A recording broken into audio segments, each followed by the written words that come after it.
Bhagavan, you have constantly asked us to look inside and accept our inner integrity. Some of us have difficulties to look inside, and then, when we do find the truth, it is hard for us to accept the depiction we have created in the external world. We suffer with the differences between the internal world and the external world. Bhagavan, how do we overcome this suffering? If you look inside yourself and discover who you are and accept yourself as you are and love yourself, you will completely have no difficulty with the external world, because it is the inner world which is creating the external world. Now, in case you have difficulty with the external world, in spite of your having seen the inner world, it means you have not really seen the inner world. Because the inner world is the one is actually creating the external problem. Like, for example, a couple could be heading for divorce. Now, if one of them were to really see what is happening inside, accept it and love it, you will find instantly things are changing in the external world. We have done this any number of times, and it works without any failure for the simple reason that the inner world is the actual cause of the mischief. The problem is you are having difficulties in seeing the inner world. That is where the blessing or the diksha or the grace comes in, because it's very painful to really see who you are. There's a secret side to yourselves which you hide from others and hide from yourself. In fact, you have lost touch with it. Your fears are there, your anger is there, your hurts are there, your jealousy is there, your lust is there, your terrible thoughts are there. They're all there, of which you are ashamed and you are frightened of looking at them. And this is what is getting all the mess in the outside world. On the other hand, if you will develop the courage not to condemn it, not to judge it, not to justify it, not to offer explanations, not run away from it, but hold it as carefully as you would hold a newborn baby. Now, if you're not going to judge yourself, what is the problem? Let us say you are in the habit of lying. Now, if you don't say it is bad, what's the problem? Let us say you have tremendous lust in you. Only if you're going to condemn it, it's going to get problems. If you were to simply look and say, yes, there is lust in me, where's the problem?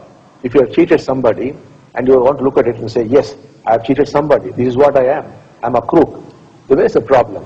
So you must apply the teachings will help you, take the diksha, and then you will see after some time it becomes quite easy.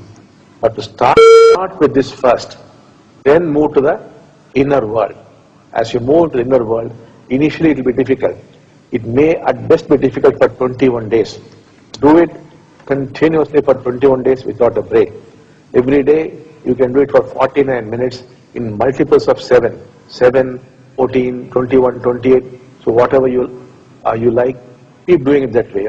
You will strangely find the brain has learnt it in 21 days. But this learning is basically unlearning.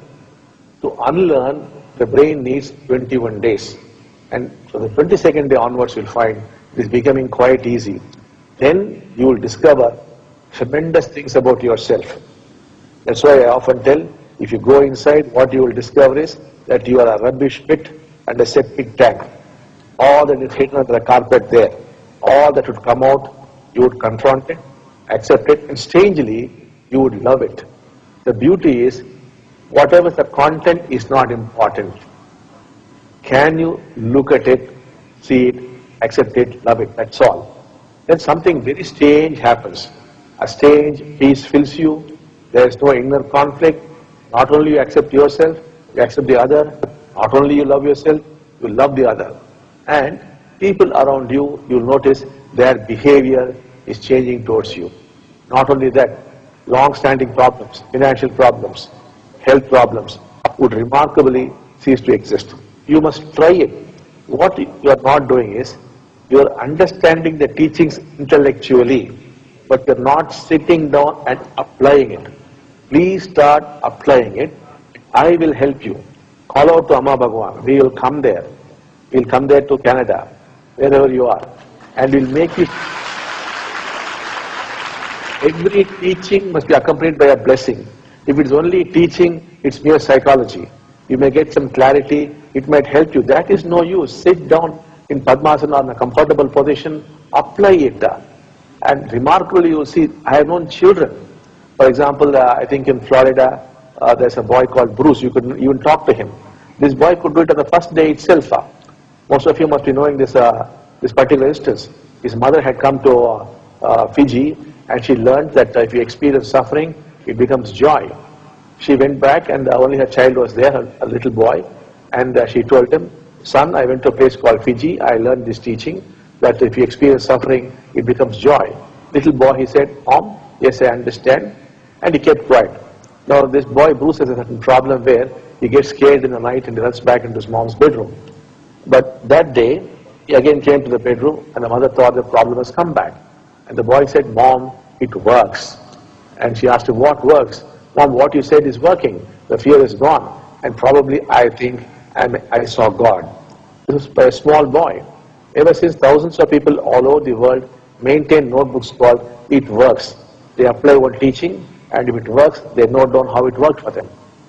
Small children have done it, college students have done it, elderly people have done it, men, women have done it, children have done it. So, this is not at all difficult. We are giving you teachings which really work.